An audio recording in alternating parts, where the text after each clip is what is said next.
Radio. I'm your host, Dr. Courtney Craig. Today, my guest is Dr. Lucinda Bateman. Dr. Bateman is board certified in internal medicine. She has published numerous important papers on the topics of ME/CFS and fibromyalgia, and most recently participated in the development of the Institute of Medicine's report. In 2000, Dr. Bateman opened the Fatigue Consultation Clinic in Salt Lake City, Utah, and has since evaluated and followed more than 1,000 patients with chronic fatigue conditions. She has lectured extensively on issues related to chronic fatigue syndrome and fibromyalgia at various outlets and organizations. She's also the co-founder and a board member of OFFER, the Organization for Fatigue and Fibromyalgia Education and Research, with the goal to encourage a more thoughtful evaluation process, the sharing of information with patients and medical providers, and cooperative research efforts aimed at understanding the causes of ME/CFS and fibromyalgia, as well as developing treatments. So welcome to the show, Dr. Bateman. Thank you.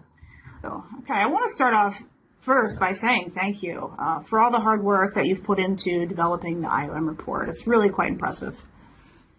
Well, thank you. It was hard work, but a very good process for me. Absolutely, and I really believe this report is important for patients because now patients can have a sense of autonomy that I think wasn't there before.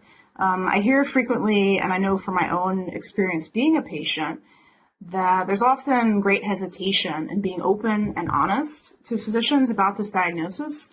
Many times I've either out and out lied that I have a chronic condition, or I've just concealed it from healthcare providers due to this fear of being stigmatized or fear of getting inappropriate treatment. So now with this report, I think patients should feel free to be more open and honest about their diagnosis. Yes, I agree. Yeah, that way we can have a collective coming together of patients and providers so we can actually manage symptoms. Right. Well, and not everybody realizes that is the primary purpose of the report, right? Absolutely. Is to educate providers so that we have a common language and they know what to look for. Plus, the stature of the IOM really helps patients, feel more confident talking about it. Yeah, absolutely. That's the whole point, and I really hope that that's what we get, Yeah, especially with all that work you guys put into it. So the main focus of the interview today is I'd like to ask you things that you've learned from all your years in practice. Now, I believe last year you wrote an excellent blog series where you highlighted some clinical pearls that you like to focus on with patients when you're formulating a treatment plan. And in no particular order, you hit 5 important clinical pearls. They were building emotional resilience, managing sleep, controlling pain, pacing, and treating comorbid conditions. So I kind of want to get into these 5 things a little bit more detail. So again, patients can have more information to communicate with their healthcare providers. So of those 5, what have you found to be the most important piece? Oh, that's a good question. I mean, I think I picked these because they were things that were successful. And also because they build a sense of control right in the patient. We talked about that because this illness is so disempowering and creates a lot of hopelessness and fear. And having something, A, that works, and B, that you can do as a patient really gives you a better sense of control. So in a way, it's hard to prioritize them because it depends on how each individual patient is doing with each of these things already, right? So what I try to do is create a hierarchy or a priority list right away with a patient to help them know what they're doing well with and what things they could really still work on, right? So that would be how you determine the priority list. Mm-hmm. Okay. So one big priority for a lot of patients is the idea of pacing. Mm-hmm. So how do you approach pacing with patients? I mean, there's such a variability with patients' degree of disability and what they can do. So how do you work on developing a pacing strategy? Well, the first thing I do when I talk to patients, and I try to do it when they're a new patient, if possible, right at the beginning, and I try to do it when someone who knows them is present in the visit because that builds the support as well. And I like to pull up the gene expression research that I did with Alan and Kathy Light. And And for those who aren't familiar with this, we induced post-exertional malaise with exercise and drew people's blood before and after the exercise to show that gene expression changes relative to post-exertional malaise. So that's a very visual picture, right? And so the first thing is I try to convince them that it's real, right? Because even patients feel guilty about reducing activity. I think they know instinctively they should do it, but they need to be committed to it, actually, as a medical intervention. And then the next thing is to tell people that pacing is not the same thing as resting, right? It's a completely different thing. Pacing is learning how to stop short of inducing relapse. And it's a delicate interplay with physical conditioning. And probably the most important thing is it has to be individualized to the patient. So I think that there's a lot of errors that get made. Some people don't do anything because the symptoms are horrible and they're afraid to induce them. And some people are chronically inducing post-exertional malaise and living in very high symptom burden. So again, it has to be individualized. And the goal is to be able to do as much as your symptoms permit without inducing post-exertional malaise. So, and my guidance to most people is not to have any consequences the next day from the activities they do, and to try to just learn. I mean, spoons is the perfect analogy, right?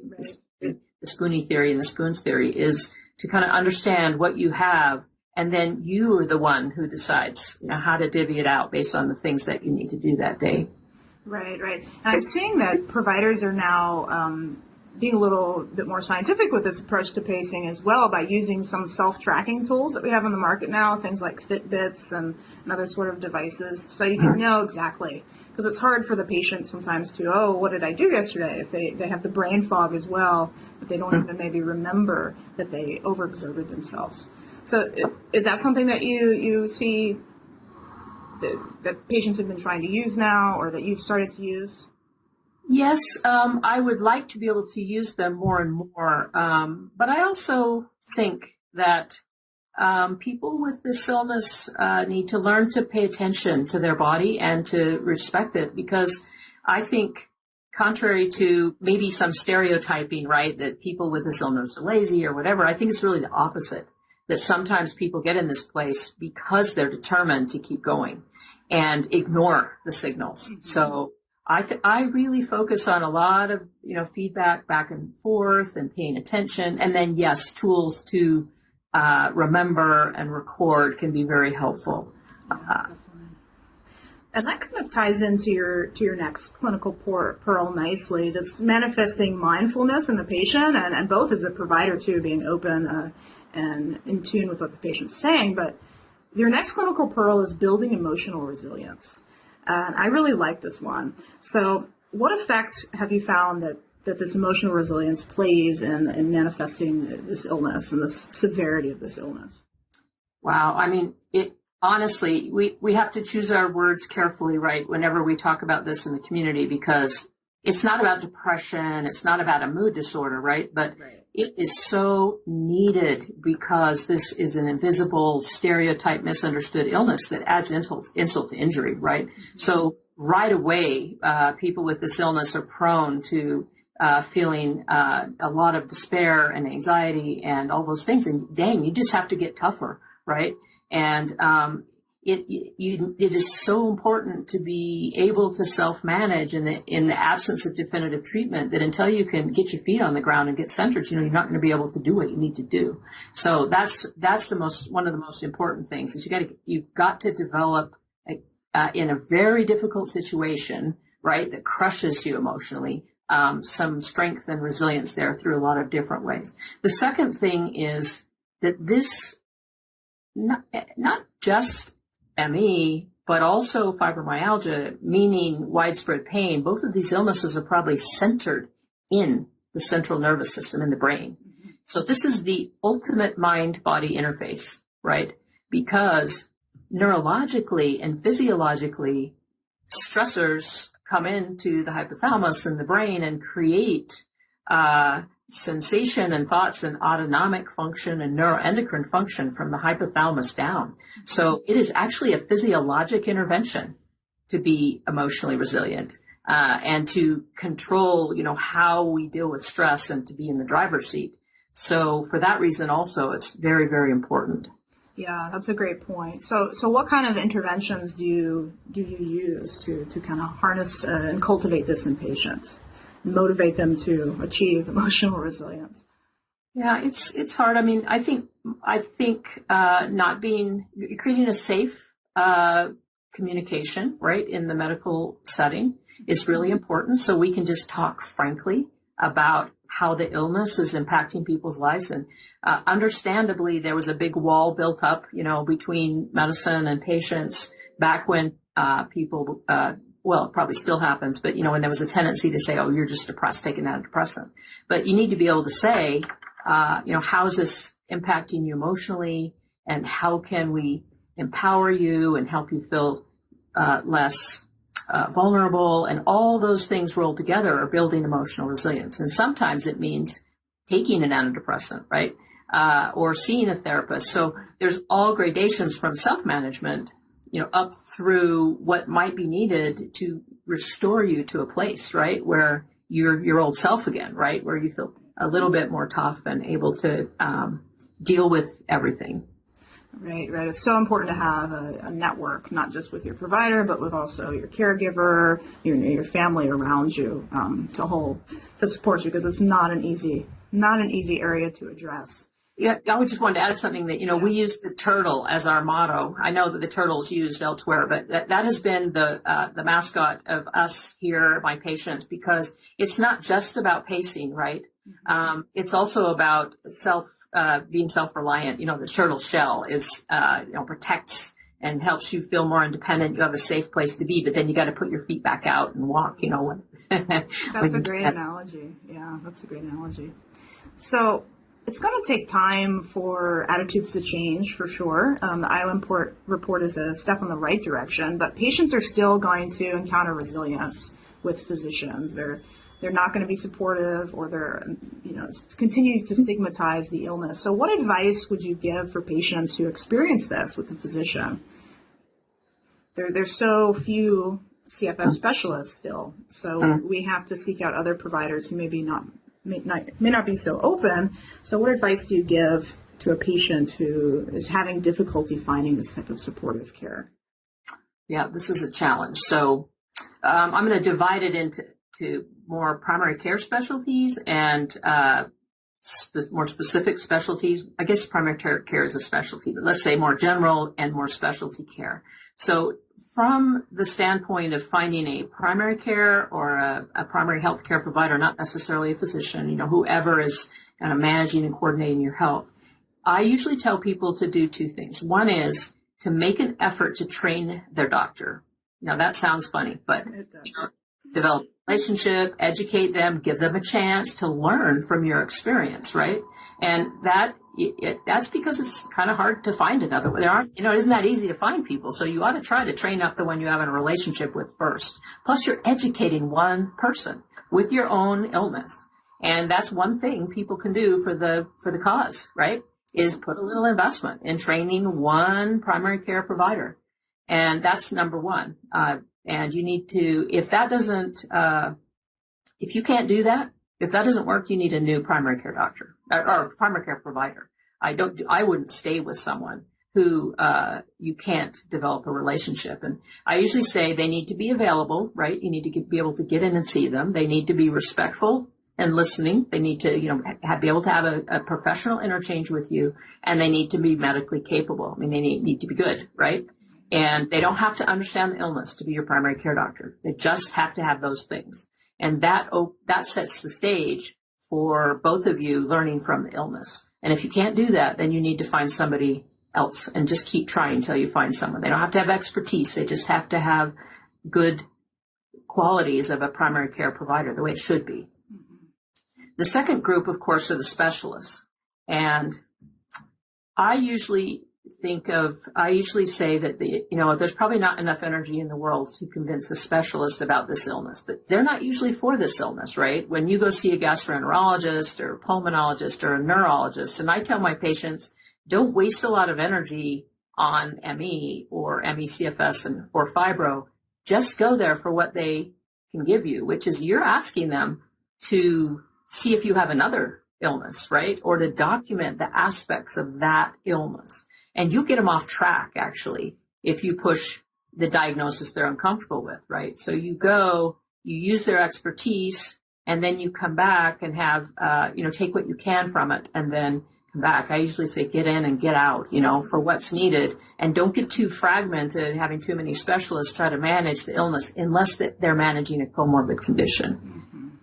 Yeah, and that's a great segue to your next clinical pearl, treating comorbid conditions. So many different conditions can kind of mimic the symptoms and the signs of ME/CFS as well as fibromyalgia. So what things have you found over the years to be the great imitators of this illness? Well, it's interesting because I'll just come back to that term that's hard to say, the comorbid conditions or comorbidities. And that is, there's not always we don't always use that term exactly the same. But I'll say that I like to clump comorbidities under two things. One is illnesses that look like, that present with similar symptoms. And so they're part of the differential diagnosis, or they may occur simultaneously, right, and add symptom burden. And then the other thing I would consider comorbidities are things that grow out of the illness, right, that develop because you have the illness. And they are kind of insidious and difficult. So if we just lump them together, probably the most important, well, there's a big list, right? And actually, I would refer people back to the ME/CFS case definitions, because each evolving case definition tried to help providers by including all these exclusions in the case definition, which isn't really what the case definition is, right? That's like the rest of medicine. And the SEID criteria, the new IOM criteria, we decided not to try to make an exhaustive list of everything that can be, that can look like the illness, partly because we want to remind clinicians, right, and put the responsibility back on them to take the time. But anyway, you can learn about the comorbidities either from reading the Fukuda paper or, lists in the Canadian criteria and the international consensus criteria. What I see really commonly are primary sleep disorders, like restless legs and movement disorders, or central sleep apnea or obstructive sleep apnea, and all along a spectrum of severity. We also see metabolic syndrome, which is sort of a pre-diabetic body type that really relates to diet and activity and the development of many, severe medical problems down the road if it isn't addressed, and really can be addressed up front. And if you have metabolic syndrome, you can prevent a lot of weight gain and the problems if you understand it better, right, and know what to do. The next would be decisions about hormone replacement. Like, this illness, because it occurs frequently in middle age, and it's at the time of perimenopause, or when women are having a lot of hormonal issues, or infertility, or they've had a hysterectomy, or they're having bleeding. So decisions about hormone replacement in that transition and early menopause can really make a difference in managing symptoms because they're so overlapping and similar.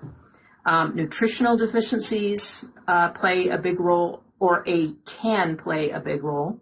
Lactose, gluten intolerance, everything that comes from weight gain and inactivity. So there are, of course, there's a big differential. Every system, every specialty has illnesses that can present with fatigue and nonspecific symptoms, autoimmune diseases, precancerous conditions, things in the differential diagnosis. So, but I've listed the ones that are really commonly present, right? Mm-hmm. Yeah, and those are ones I see frequently as well. And this can be really overwhelming, right? You have a patient that comes in, how do you know where to start with all of these different overlapping things going on? Yeah, well, physicians are, this is the beauty of treating comorbidities, is physicians already know how to diagnose most of them, right? So even if they don't know about ME/CFS or SEID, fibro, whichever, one we're going to talk about in terms of subgroups, your primary care providers know how to, rule out or treat and address other things. It is hard to think about it, and doctors don't cast a total net each, at the beginning. So even though we're a specialty clinic, this is all we do, right? we still have a step process. We kind of screen for the most common things first, and then you gradually go down a path based on how people are doing and what symptoms are still up there. So I think with primary care providers who aren't trained in the illness, I would encourage patients to be informed about potential comorbidities and just take the question to their provider. And for some of that, that's easy. The things you can just do a blood test for, right? But the things that don't have an easy blood test, sometimes there's things patients don't want to know about. Like sometimes people avoid getting a sleep study because they don't want to have to deal with CPAP, for example, or they don't really want to know if they're metabolic because they're going to have to cut out, change their diet. But that's where taking responsibility plays a huge role. And all the things on this, the pearls are things that are predominantly controllable by the person with the illness. It doesn't mean they're easy to control, right? But they have the potential to have lots of control central, at the level of the person making decisions every day. Right, definitely. Now, we brought up sleep here. You talked about sleep apnea is a common comorbidity in this illness. So let's talk about that, because that is your fourth clinical pearl here on the list. So it's interesting. We don't know a lot about sleep in general, and we don't know a lot about sleep as it relates to this illness. So do you have any clues or insight on why this sleep apnea is so prevalent? I have some ideas, of course. In contrary, well, you're right, we don't know a lot about it, but in terms of what we think we know in medicine, we actually have a lot, right? So we have specialists in sleep, we have studies, we have, they study multiple systems during sleep, EEG in your heart and your breathing and all those things. So in a way, it's the easiest place to start because we have an existing base of knowledge and medications, and actually the non-prescribing aspects of medicine also are fairly developed in terms of therapists and people who can teach sleep hygiene. So that doesn't mean it's easy, and it doesn't mean we know everything.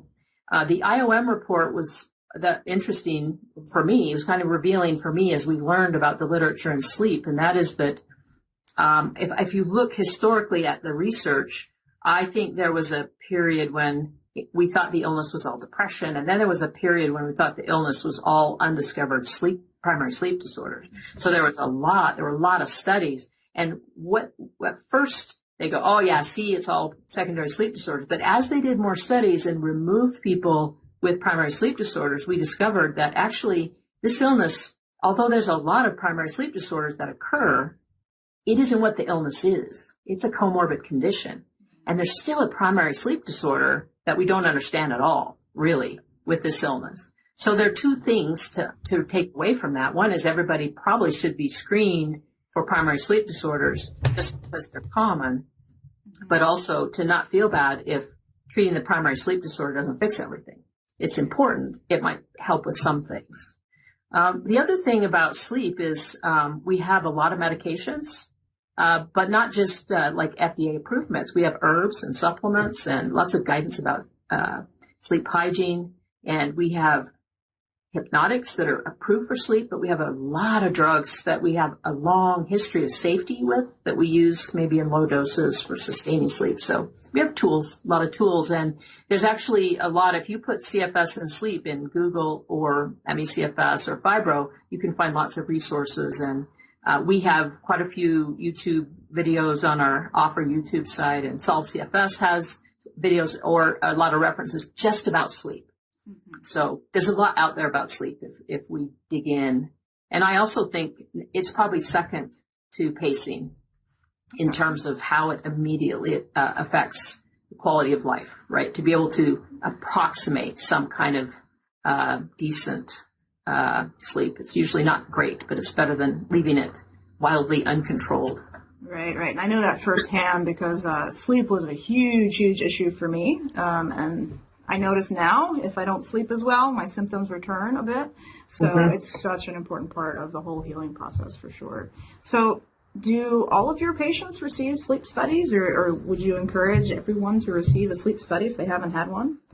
In a perfect world, now I'm not speaking as a member of the IOM committee, right? Because we didn't make recommendations about diagnostic studies or anything. But as a clinician, in a perfect world, I'd love it if everybody had polysomnography, and not just once, right? It's sort of like a brain MRI. In 10 years, you might need to look again, right, to see if things are different, because your sleep architecture changes and drugs impact sleep. You can develop central sleep apnea from a lot of the drugs we use to treat symptoms. That's in a perfect world. They're very expensive. I think we're starting to realize how important sleep is. So there are alternatives to the really expensive monitored polysomnography studies. A lot of times you can arrange home sleep studies they're like a sleep study, only you can do it in your home. But you know what? That's where technology, I think, has been the most help with Fitbits and equivalent. I have mine on today. I showed you on the camera, but we're on the radio. I use several, partly for myself to guide exercise, but also so I can learn. But I think people can glean a lot of information about sleep wearing the monitoring devices. Yeah, that's one thing I do. I use an app called Sleep Cycle. And it has been tremendous insight in terms of my sleep habits, just knowing like what days of the week I sleep better than others, and then I can correlate it with my activity level or my stress level on that day. So yeah, technology is a really excellent tool for learning more about sleep. Yeah, the thing about sleep is, that is similar to pacing, but that you and only you control the aspects of sleep. Boy, if you don't work on your own sleep hygiene and pay attention to sleep, no one else is going to be able to help you. That's core foundation. Definitely. Okay, and pearl number 5 you have here is controlling pain. Now, this might be more of a pearl for fibromyalgia patients because not every ME/CFS patient experiences pain. But what's your approach with pain, and how can the patient kind of also empower themselves to control their own pain? Mm-hmm. So, the reason it's on the list, of course, is because, again, these are the things that we have more control over, right? It's not necessarily, well, I do think they're important, really, for prognosis and managing the illness, but they're things that we have a lot more tools for, and I call them the low-hanging fruit, right? You should go right for the things that you have the ability to do the most about, because that helps you in every way. So there's two reasons why controlling pain is on the list. One is it's a part of post-exertional malaise, right? So in many people. So people who don't have pain as a core issue usually have pain when they have escalation of symptoms, achy to some degree, achiness, headaches, tender lymph nodes. The pain is a sign of sickness in that setting. So recognizing pain and controlling it preventively is back to pacing, right? It's reducing the time the body's in relapse so the body heals better. But the other aspect of the people that also have fibromyalgia, and of course we like to divide and, put people in groups, but the truth is there's a huge number of people that meet criteria for both fibromyalgia and ME/CFS, and they are the sickest, most severely impaired group by all the research. There's no doubt about that. So pain is adding much more debilitation to the syndrome. The flip side is fibromyalgia research has had the jump on ME/CFS research. It's about a decade ahead in terms of recognition by science and the development of measuring tools and drugs, FDA-approved drugs, and the science. So everything we've learned from fibromyalgia research, we can apply. And for patients who have ME/CFS and fibro, it's the things we've learned from fibromyalgia research have to be applied gently, right? Because people who meet both criteria are sicker and don't respond quite as well as the people who were studied with the more moderate type of illness that was just fibromyalgia. So lower doses, maybe everything won't work as well, but the tools and the ideas are still the same. So we can borrow from that and start to improve how debilitating pain can be, combined with understanding that it's a part of post-exertional malaise in a lot of people. Right. And one thing that you've written about as far as managing pain is the use of low-dose naltrexone. That's one thing I get asked about a lot. So what is the reasoning for using low-dose naltrexone over maybe some of these other typical analgesics that are used for pain? Okay, that's a good question. So the first point might be an important one to make, and that is it's an either-or question with low-dose naltrexone or opioids as analgesics, because the principle of low-dose naltrexone, maybe it's possible people don't know this, it is an opioid receptor inhibitor or blocker. It blocks the effect of opioids particularly in higher doses. So if patients are taking opioids, they're not a candidate for low-dose naltrexone if they're taking them chronically, which is sad, right? Because it's really a promising treatment. So I think we're starting to not be so quick to put people on opioids or even use them very much. And I have people in that in-between place, right, who take them periodically. And I'm saying to them, now, this is hard, right? If you rely on opioids as your rescue medicine, which is no problem, right? Lots of people use low-dose intermittent opioids as a rescue medicine. You can't try low-dose naltrexone, really, because it takes 2 or 3 months for low-dose naltrexone to build its effect. And if you're using opioids during that time, they sort of cancel each other out, right? Neither one works very well because opioids trigger the receptor and naltrexone inhibits or blocks the receptor. So I think some people don't like the low-dose naltrexone in part because they're trying to combine the drugs. But it's hard to make a commitment to not use your opioids for 2 or 3 months if you've relied on them. So that's the first point I want to make, is we haven't fully explored it, and we have a whole bunch of people who might not have the option because they become opioid tolerant and dependent, which because in an effort, to manage their pain. So that's the first thing I wanted to say. And, we think that low-dose naltrexone works. We're not sure. I was going to refer people to Jared Younger's paper. There was a 2014 review published in Clinical Rheumatology. And I think if you just put Jared Younger's name in PubMed, put Younger, it's just like, older Younger, and the initial J, put it in PubMed, you'll be able to find his papers. And the 2014 review article is called The Use of Low-Dose Naltrexone as a Novel Anti-Inflammatory Treatment for Chronic Pain. It's a wonderful review of what we think it does and why we think it works. But admittedly, we don't know for sure. But in tiny doses, naltrexone might have a paradoxical effect and actually reduce pain instead of blocking opioid receptors. We know that in some settings it increases the release of endorphins, your own natural endorphins. But Dr. Younger's focused on the fact that he believes that it's an anti-inflammatory in the central nervous system. It calms the activation of glial cells. And glial cells are an immune-type cell in the central nervous system that are trying to react to injury and are probably releasing inflammatory molecules that then may cause damage, particularly to the pain neurons that are transmitting pain signals. So we're not sure, but I can tell you that in certain subsets of people, particularly those that meet the kind of classic fibromyalgia presentation, it can be as good as the numbers in his papers. I've had people have a miraculous improvement, and it can help other symptoms besides pain.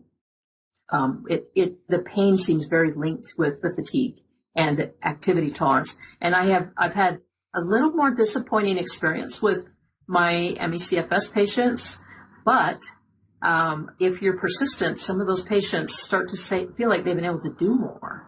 They say, it hasn't been miraculous for my pain, which isn't always classic fibromyalgia pain, but you know what? I'm looking back and I've been gradually able to do somewhat more. So I think it's promising.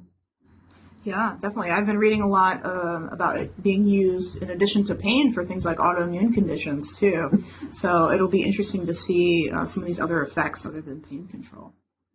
Yes, and I think we need long-term studies because we think, it's just a tiny dose, but that doesn't mean that it doesn't have downstream consequences. On the other hand, untreated illness has horrible downstream consequences. So what we need is probably a placebo-controlled long-term trial so we understand better what it is we're getting into. But that's difficult because it's hard to get funding for those kind of trials. And this is a generic drug.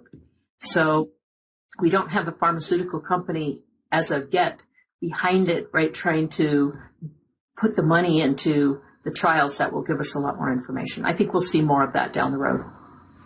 Great. All right, with the remaining time left, I kind of want to talk about some future directions that you have planned for the rest of the year. And one thing that I'm really excited to see is you're active on Twitter. And I think that's wonderful to have an ME/CFS specialist active in the social media community because so many patients rely on social media and the internet for information. So welcome to Twitter. And I follow you a lot, and I encourage everyone else to follow Dr. Bateman on Twitter. But one thing I noticed that you put up on Twitter, I believe last month or two, was a wish list of needs for patients with severe illness. So if you could talk more about that and what you need and how we can help. Well, actually, it relates to Twitter.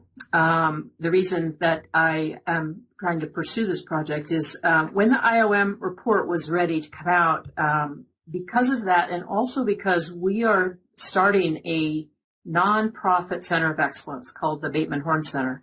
So the combination of those two things, I was advised to get on Twitter so I could communicate what was going on, right, and be a voice for the IOM report and to let people know. But when I got on Twitter, it reminded me because of I think a lot of the more severely ill people are online, right? Connecting that way. And I connected with a lot of individuals, and it just made me more aware of the people who are severely ill and don't have supports and are isolated. And so I decided that I could maybe use my presence and their presence on social media to learn something.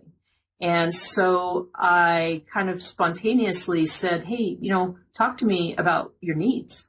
And then I got lots of wonderful, really helpful responses from people. And I'd like to continue to do that because, the severely ill are off the radar. They need to get back on the radar. And I am hoping that we can collect as much information as possible so we understand the problem, right? If you don't understand the problem and the barriers and somehow put that on the radar of medicine, everything stays sequestered. So this is really an effort to learn and to maybe create a paper. We formed a team of interested research students who are going to help me look into the literature, maybe communicate and write a paper about what the needs of the severely ill are. And I predict we're going to find a number of things. One is that patients could have done better, maybe not become so severely ill if they had access to resources. I also think we'll find patients with untreated comorbid conditions.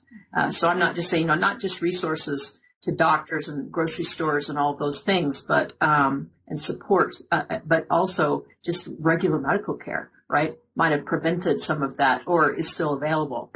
And beyond that, I think we ought to be studying what that core illness is that makes people so ill. And that leads, right, to better resources and better access for people who are severely ill and maybe better communication. Mm-hmm. So my call is still out there for information. We want people to tell us what it's like, and particularly, real concrete input about what the barriers are, what the needs are, so that we can define it better and start to help. That's great. There's such a need for that, for sure. And that's such a creative way to do that, is using social media. Because, yes, this is how we connect, is virtually, like we are right now.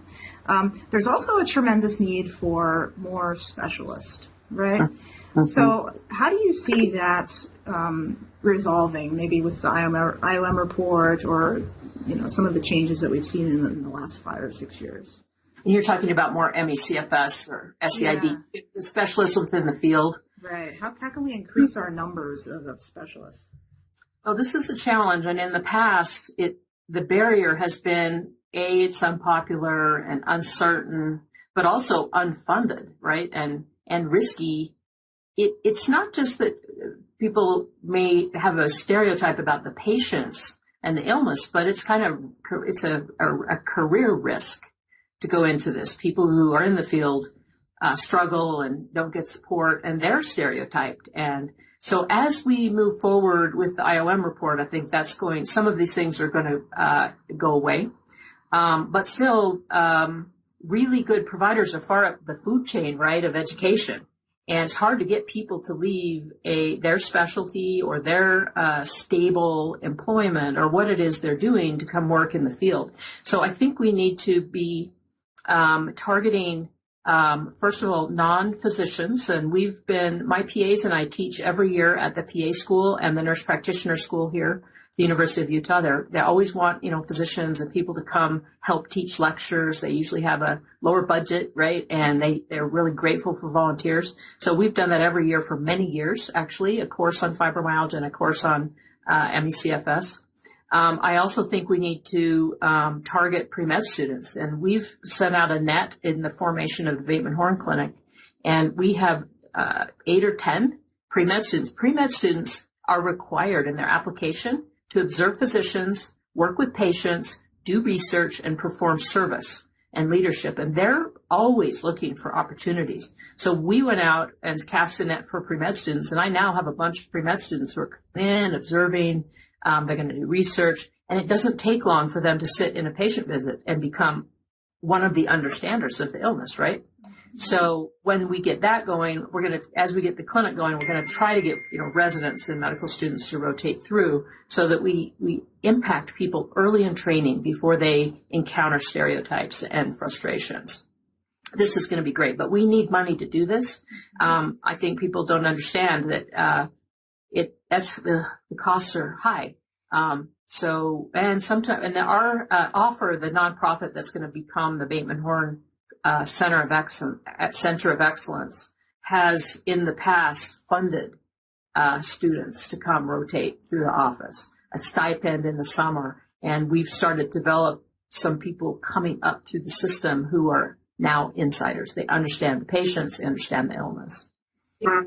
A lot of optimism in general for all things, both with these clinical pearls and treatment directions and future directions and research for patients and for up-and-coming specialists. All right, last question, Dr. Bateman.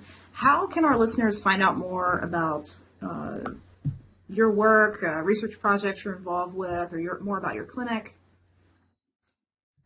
Well, we are on the verge of change. We're on the edge of change. This very day is our day to start to change all the business paperwork over. So my clinic and Offer, which is the nonprofit, are merging as the Bateman Horn Center of Excellence. So it's going to be a 501c3 nonprofit. Until we have all of our website and all our social media up, you can follow everything on Offer. So the organization for Fatigue and Fibromyalgia Education and Research has a website. It's offerutah.org, and there will be direction on that about what's happening with the Center of Excellence. You can come to my office website. I think I'd probably go to Offer because that will be the focus, right? Even more than my website. You can find my website with Lucinda Bateman, MD, the office website. We'll try to have a presence on social media so that information is out there. I also wanted to let people know that on YouTube, there's an Offer Utah site. And you just put in the word Offer Utah, all one word, OFFERUTAH, and there are hundreds of educational videos posted on YouTube. So you have to dig in and get it to call up more. But there's a lot of educational resources that might be helpful for people, as Offer's focused on education for the last 10, 15 years. So we'll try to bring all that together in the Bateman Horn Center of Excellence. We'll be fundraising. Our new clinic director is a PhD in medical anthropology who worked 20 years developing a nonprofit clinic for the homeless. So he gets working with a population that's been marginalized, and he's super interested in how society could have possibly done this, right? And righting the wrongs. We're hoping our clinic will be a place that has equal access. That's our goal, is to have people of all, a bigger demographic group and people maybe who don't have insurance and maybe on Medicaid, try to kind of correct the selection biases that have been in my clinic and other clinics. That's going to be our goal if we can get the funding. Thank you so much for sharing your clinical wisdom with us today, and thanks for all the hard work. So you're really a champion for this whole community. I'm happy to do it, and I'm in for the long haul. Wonderful. Until we meet again, Studio Radio signing off.